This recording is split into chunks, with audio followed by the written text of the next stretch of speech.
Halo semua, selamat datang di 4130 Channel.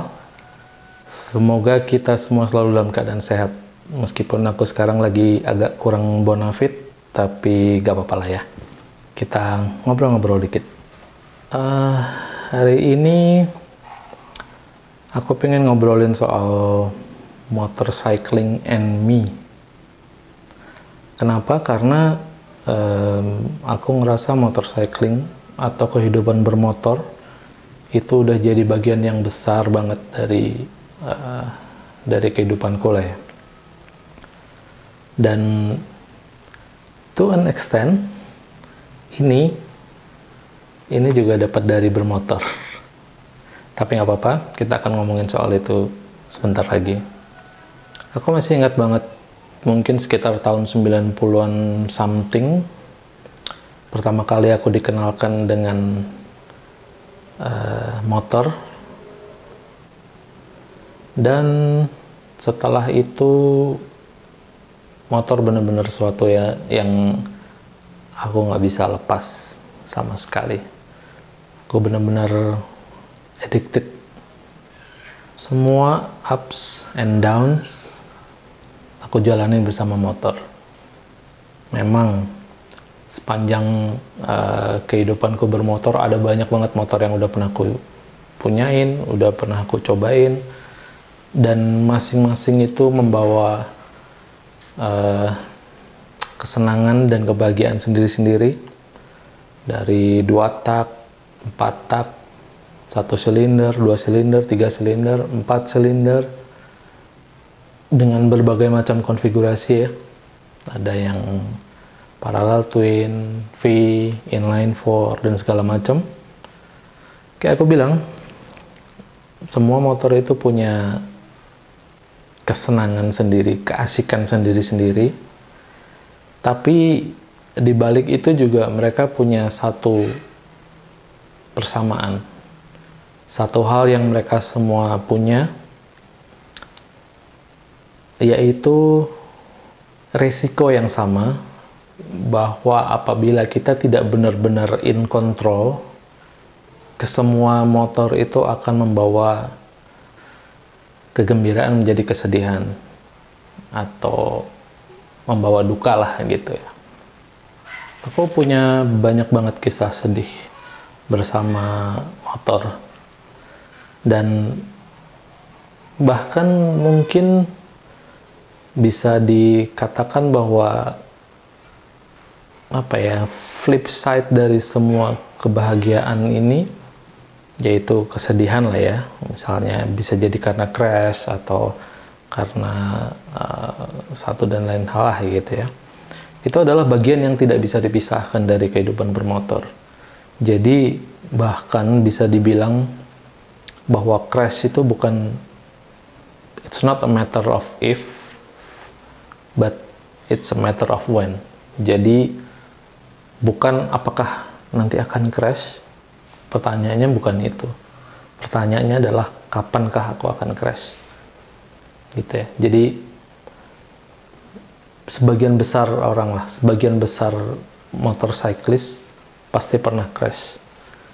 Namun pastilah seiring dengan waktu, seiring dengan meningkatnya jam terbang, seiring dengan bertambahnya pengalaman, maka frekuensi kita crash atau jatuh atau kecelakaan itu juga berkurang. Makin kesini makin kita aware tentang bagaimana cara kita menghadapi satu situasi tertentu di mana sebelumnya kita pasti akan crash atau kecelakaan, tapi dengan pengalaman dan ilmu kita yang baru, maka hal itu bisa dihindari. Aku nggak bilang bahwa aku sangat-sangat jago naik motor gitu, enggak ya. Karena memang kenyataannya juga jauh dari itu. Aku bisa dibilang masih pemula banget lah, masih hijau banget di dunia bermotor. Tapi kalau dibandingin antara sekarang dan dulu, waktu aku baru pertama kali main motor, perubahannya jauh banget. Jadi aku makin kesini makin aware, makin tahu apa yang harus dilakukan apabila aku menghadapi situasi-situasi tertentu. Jadi bahkan itu bisa menjadi semacam insting gitu ya, semacam sesuatu yang kita udah nggak perlu lagi mikirin, kita udah langsung bertindak secara otomatis. Mungkin kita akan bahas lebih jauh mengenai apa-apa aja yang sudah aku pelajari selama aku menjalani kehidupan bermotor, tapi di lain waktu aja, karena video ini tidak akan membahas itu. Tapi aku justru pengen ngebahas mengenai salah satu aspek yang menurutku menarik juga. Dan ini sesuai dengan quotes yang di coin oleh Spider-Man, yaitu bahwa semakin besar kemampuan kita, maka tanggung jawab kita juga akan semakin besar. Mungkin quotes tadi agak susah ya disambungin ke kehidupan bermotor, tapi bear with me ya. Jadi gini, kalau kita analogikan kemampuan yang dimaksud oleh Spider-Man tadi, atau power, adalah kemampuanku untuk berkendara, atau semua refleks yang aku latih, semua analisa dan semua hal yang menjadikan aku seperti hari ini dalam hal kemampuan berkendara ya, dan itu sudah meningkat jauh dibanding dulu waktu aku pertama kali belajar naik motor. Maka di lain sisi tanggung jawabnya juga semakin besar, karena dengan semua kemampuan yang tadi aku pelajari, maka secara otomatis aku akan riding di level yang berbeda. Dan semua itu akan memberikan semua kesenangan dan kepuasan yang jauh berbeda. Tapi di lain sisi, maka tanggung jawabnya juga semakin besar. Yang aku maksud dengan tanggung jawab adalah lebih tepatnya resikonya. Yang aku maksud dengan resiko adalah crash. Put it simply, crash atau kecelakaan. Memang dulu waktu aku awal-awal belajar motor, waktu masih dengan motor yang seadanya, yang sekedar jalan gitu ya, aku sering banget kecelakaan. Tapi yang dimaksud dengan kecelakaan ini nyenggol lah, apalah, yang jatuh, lecet dan segala macam. Yang memang tidak menyenangkan, tapi aku dalam konteks ini ya, aku anggap resikonya sebagai kecil. Karena sejauh ini, at least pada masa-masa itu ya, aku cuma lecet, cuma baret motor, cuma segala macam lah. Sementara dengan kemampuanku yang bertambah, skillku yang bertambah, refleks yang semakin terlatih, dan kemampuan scanning dan analisa yang meningkat, semua itu bisa diartikan bahwa kemampuanku di jalan juga meningkat, dalam artian speedku di jalan meningkat, jadi lebih agresif dan segala macamnya. Dan demikian pula sebaliknya, dalam hal menghadapi bahaya di jalan, aku juga jauh lebih paham apa yang harus dilakukan, apa yang harus dihindari, apa yang harus diterapkan dan segala macamnya. Tapi hal itu menyebabkan bahwa ketika aku harus crash, maka crashku itu akan cenderung jauh lebih parah dibanding sebelumnya. Mungkin kalian bingung ya, kenapa crashnya justru lebih parah dari sebelumnya? Karena gini, karena dengan kemampuan yang sekarang aku punya, lagi ya, aku sama sekali nggak mengklaim bahwa aku jago atau segala macam. Bahkan aku jauh banget dari kata jago. Aku masih hijau banget. Tapi aku tidak sehijau dulu waktu baru mulai. Jadi ada bedanya. Nah, dengan perbedaan itu, aku sekarang bisa menghindari semua crash-crash ringan yang dulu aku udah langsung jatuh, atau udah langsung lecet, atau udah segala macam yang ringan-ringan itu. Aku bisa menghindari itu semua. Dan sekarang aku masuk di zona di mana crash-crashnya itu benar-benar resikonya besar. Dan ini adalah zona yang berbahaya. Aku kasih contoh ya, 2011 misalnya, aku nabrak pemotor lain, tibun nih bener-bener, jadi dia nyebrang jalan sembarangan, sikat dari samping. Akhirnya motornya, varionya bener-bener hancur berantakan. Tapi akunya, karena refleks, jadi begitu motornya ditabrak, aku langsung loncat ke depan, salto, berguling, dan aku keluar aman. Gitu. Jadi, kalau lihat skala dari crash-nya itu parah banget, tapi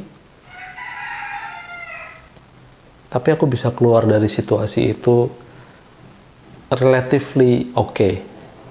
Terus 2012 itu aku pakai motor 250 cc yang pertama. Aku low side dalam perjalanan ke rumah klien. Kayaknya aku belum pernah low side sebelumnya. Maksudnya dalam performance riding lah ya. Belum pernah low side, dan akhirnya kejadian juga. Mungkin kalau mau nyari salahnya ya banyak banget hal yang bisa disalahkan, tapi semua itu tidak akan mengubah kenyataan bahwa aku udah di lantai, udah di aspal, dengan kondisi berdarah-darah gitu ya.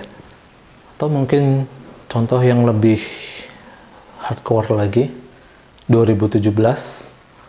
Sekarang kebalikannya, 2017 ini aku high side. Ini juga satu hal yang aku belum pernah mengalami. 2017 itu aku menghindari ibu-ibu yang dia putar balik di tempat yang tidak semestinya. Aku menghindari itu, akhirnya high side, aku yang dilempar ke atas, jatuhnya berguling lagi, dan cederanya lumayan parah, yaitu pinggul kiri kebentur aspal dan lutut kanan retak dan ACL-nya robek.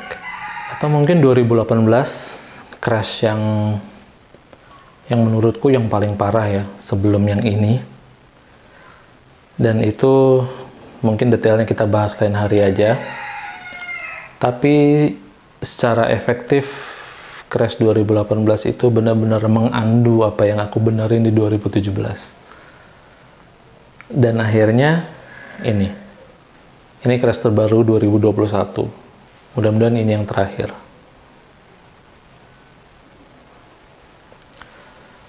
Crash yang kali ini damage cost-nya itu tulang selangka patah di sini dan tulang rusuk patah 3. Jadi kalau kita tarik kesimpulan ya, bukan kesimpulan tapi benang merah lah. Jadi udah nggak ada lagi crash di mana aku cuma lecet, di mana aku cuma nyenggol spion patah atau dan segala macam. Udah nggak ada lagi hari-hari seperti itu gitu. Jadi hampir semua crash yang aku alami belakangan ini, beberapa tahun belakangan ini, selalu parah. Karena memang typical ridingnya memang beda dengan konsekuensi yang jauh berbeda lagi gitu. Dan in case kalian nggak tahu gitu ya, tulang selangka patah dan 3 rusuk patah juga. Yang tulang selangka oke lah, mungkin bisa dibilang umum lah ya. Tapi 3 rusuk yang patah itu, karena dia ada di posterior atau di belakang, dia nggak bisa dibenerin. Jadi nggak bisa dioperasi, nggak bisa diapa-apain. Jadi dia cuma bisa didiamin begitu aja. Jadi kalian bisa bayangin ada 3 tulang di dalam sana. Dia hanya begini-begini aja. Setiap kali aku tarik nafas, dia bergerak, hembuskan, bergerak lagi, begitu seterusnya. Aku nggak tahu sampai kapan, dan bahkan aku nggak tahu apakah ini bisa sembuh atau nggak. Jadi sambil aku duduk menahan nyeri, aku secara sadar aku membuat keputusan ini. Mungkin sekarang sedotan yang tersisa yang untuk aku ambil nggak banyak. Jadi tersisa sedikit banget. Dan aku baru aja menarik sedotan yang panjang. Bisa dibilang aku masih beruntung nih. Dan yang tersisa tinggal sedikit sekali. Aku nggak tahu kalau aku memaksakan untuk mengambil sedotan berikutnya, apakah itu sedotan yang pendek atau yang panjang, aku nggak tahu. Tapi yang jelas, aku nggak mau ambil risiko itu. Dan sebelum itu semua terjadi, aku memutuskan untuk berhenti dari kehidupan bermotor. Memang bukan keputusan yang mudah, apalagi motor benar-benar udah jadi sebagian besar dari hidupku itu ya. Lebih dari setengah dari hidupku aku habiskan untuk having fun bersama motor. Dan untuk secara tiba-tiba keluar dari kehidupan bermotor benar-benar satu hal yang tidak bisa dibayangkan sebelumnya. Tapi itu adalah keputusan yang aku harus ambil. Memang aku nggak akan bisa secara 100% lepas dari kehidupan bermotor, khususnya untuk alasan praktikal lah ya, misalnya ke warung atau beli something atau kemana lah yang sifatnya praktis. Aku tetap nggak akan bisa lepas, itu udah pasti. Tapi untuk pada tahap enthusiasm atau push limitku ya, aku stop. Karena terlalu banyak yang diresikokan, terlalu besar yang dipertaruhkan.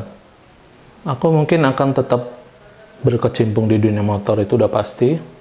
Tapi mungkin hanya dalam kapasitasku sebagai observer aja.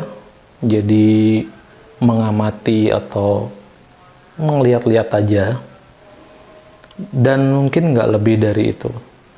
Mungkin hanya mengomentari atau bahkan to an extent aku akan sharing beberapa pengalamanku, beberapa apa yang aku tahu kepada kalian semua yang mungkin berminat. Nggak banyak memang, karena memang ya aku bukan jago atau aku bukan yang banyak pengetahuan dan pengalaman juga nggak banyak. Tapi setidaknya dari sedikit yang aku punya, adalah satu atau dua orang yang bisa mengambil manfaatnya. Lagi ya, aku tekankan ini benar-benar bukan keputusan yang mudah. Ini bukan sebuah hal yang bangun pagi aku langsung, aku mau berhenti. Nggak seperti itu, karena aku benar-benar udah memikirkan semuanya. Antara plus minusnya, keuntungan dan kerugian dan semuanya. Masih banyak banget rencana-rencana yang aku pengen capai. Masih banyak banget tanggung jawab yang aku harus penuhi. Masih banyak banget hal-hal yang aku harus selesaikan. Dan untuk meresikokan itu semua hanya demi having fun atau nge-push limit yang sebenarnya nggak limit itu nggak ada, mungkin agak selfish dan unwise di sisiku ya. Jadi emang crash yang kali ini merenggut banyak dari aku. Jadi selain dari aku harus berhenti dari hal yang paling aku sukain ya. Bermotor itu adalah salah satu hal yang paling aku sukain. Selain itu aku juga harus berhenti entah sampai kapan dari hal yang basic. Jadi kayak misalnya olahraga, aku belum bisa melakukan itu. Mengangkat barang yang agak berat, nggak bisa.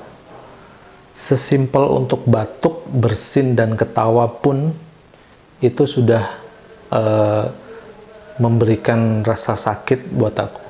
Jadi ini sekedar gambaran aja buat kalian. Jadi dan fakta bahwa aku masih ada di sini itu pun sebenarnya udah sebuah berkah lah, bisa dibilang ya, bisa dibilang sebagai kesempatan kedua. Dan aku nggak tahu nih apakah akan ada lagi kesempatan ketiga, keempat, atau kelima dan seterusnya. Aku nggak pernah tahu. Dan pada saat ini sih yang jelas kesempatan kedua ini aja udah cukup, dan aku nggak akan menyia-nyiakan. Aku tahu banyak banget orang-orang yang bersedia membayar mahal banget untuk bisa mendapatkan kesempatan kedua, sama seperti yang aku dapetin sekarang ini.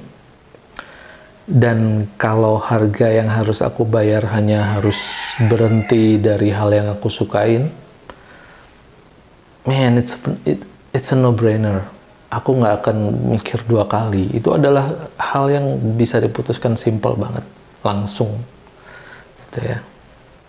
Untuk semua teman-teman yang aku kenal karena motor, terima kasih sebesar-besarnya untuk sekian tahun yang kita jalani, having fun bareng-bareng, dan having not so fun juga bareng-bareng. Terima kasih banget. Itu semua nggak akan aku lupain. Semua akan terekam lah ya, secara abadi lah di sini dan di sini juga. Dan aku berhenti bermain motor bukan berarti aku pengen berhenti berteman dengan kalian ya. Yang ada justru kalau sebelumnya kita berteman karena motor, sekarang aku pengen kita berteman karena kita memang ingin berteman. Dan aku rasa itu adalah bentuk pertemanan yang paling kuat. Ya kan? Oke, kayaknya segitu dulu. Semoga kita semua selalu dalam lindungan Tuhan, dan kita semua selalu diberikan keselamatan. Dan ingat, selalu penuhin kantong pengalaman dan kemampuan sebelum kantong keberuntungan habis. Oke? Stay safe.